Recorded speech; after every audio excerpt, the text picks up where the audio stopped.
we don't really know how many new houses we have brought to the market within the last years.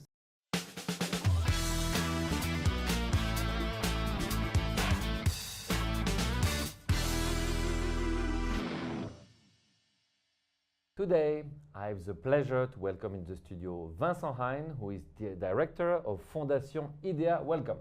Thank you, Jérôme, for having me. It's a pleasure. I'm a regular reader of all your work, and you work with economists, and you produce some extremely valuable analysis, economical analysis. This is why I invited you. And first, I would like you to present a little bit what is Fondation IDEA. Well, we are an economic think tank that's been created about 12 years ago by the Luxembourg Chamber of Commerce. And our main mission is, so to say, to think of a sustainable future for the country's economy.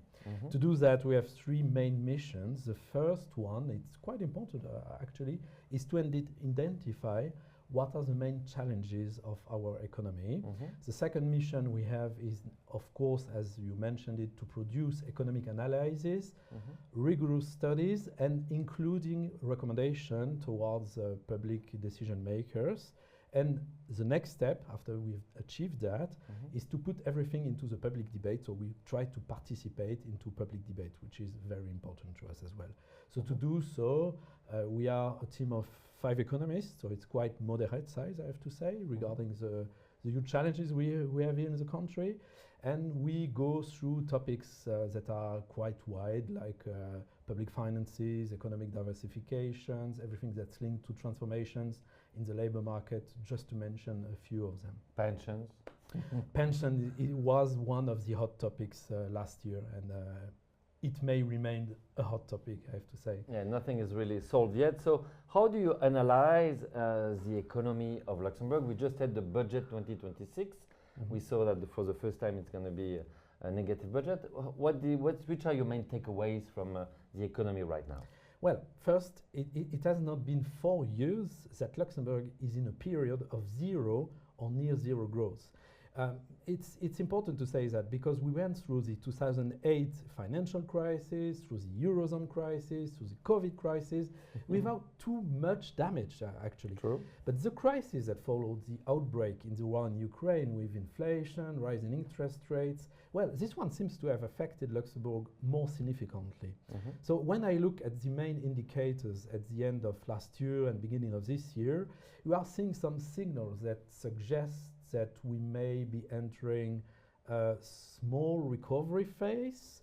For instance, when you see the real estate market, the number of transactions is picking up again, though not yet sufficiently for new housing. We are also seeing a slight recovery in the labor market, but that again has to be assessed within the next months, because we don't know whether this is due to public or private employment trends. And as for, I mean, our main engine, the financial center, there are encouraging indicators of activity.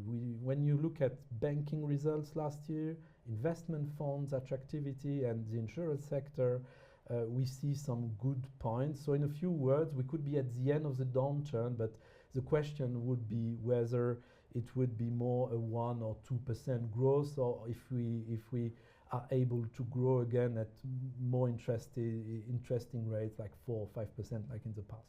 Yeah, and for this, you're the economist. I'm not an economist, but I'm passionate about the economy. What I hear from your analysis is that basically Luxembourg is extremely sensitive to interest rates. And we've seen interest rate growing as a consequence of the Ukraine war, with devastating effect on the housing market and on funds. We have 80% of our corporate taxes come from funds. When people get 4% guaranteed return on their savings, they don't need to buy investment funds.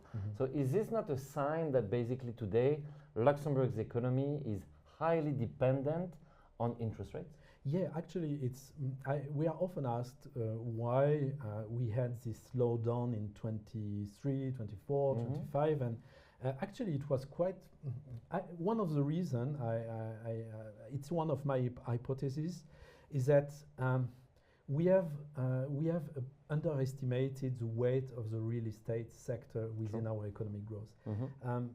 it can be due to methodological because when you talk growth, you talk GDP. When you talk GDP, you talk precise ways of measuring added value in some sectors. So the first thing would be, I think it could have been underestimated. When you look at the credit gap we have, so you take the 2019, 20, 21, 22 trends in lending from banks to households to build houses, or basically to invest in apartments.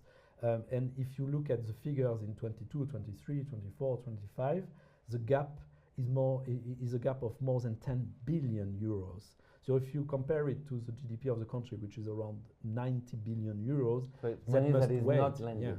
Yeah, that is money that is comparing to the trend we had before, that has not been lent. And this also brings the question of how far a government can go to support this thing, because you know 11 billion euros, come on, it's not something that you can bring on to market. So it shows that interest rates are kings in this trend, in these trends. They are so important. Maybe we try to forget it because money was almost free for a long period from 10 to 2022, and it also bring us the idea that the government does not have sufficient weight to guarantee everything that's going on the housing market. So the housing market itself, bankers, lenders, constructors, buyers must also take some of the consequences of this crisis, and we have to invent something for the next years of reboosting this market with a 3-4% interest rate. This is one of the most important challenges. And that's the difficulty, because everything, of course, is connected together. Of course. We know that there's a funny tradition here to have variable interest rates, so we would have expected prices to drop, which they did not, which means people could afford to not sell in order to repay. But at the same time, I think the estimation, we should build 6,000 housing units per year. We are far below, if I'm right. I think we are 2.5. Actually, we don't know. That's the point. We don't have figures. Okay. If you go through our blog, you will see a very interesting contribution of my colleague, Mr. Ruben, and you will see that actually we talk a lot about this, but the last sound figures we have, they are more than 5 years old. So we don't really know how new houses we have brought to the market within the last years. So this is right. So we all talk so much about this topic, but we don't assess properly. And this is also something, when I said we pick up challenges and we try to identify the challenges, there are two kinds of challenges we dig in IDEA. Some of the challenges that are completely under debated here in the country, like cross-border cooperation. This is something that does not bring political value, but it's so strategic for the country. And the second kind of topics we pick are topics that are over debated in the country, but actually on some bases that are so weak that we think it's also dangerous to talk that much about topics without knowing basically what is the situation. And that would be a first recommendation we would make to this government and to the sector actors, is that bring some statistics so that we can study this seriously. I've been advocating for this for a long time, asking Mr. Frieden to publish a scorecard.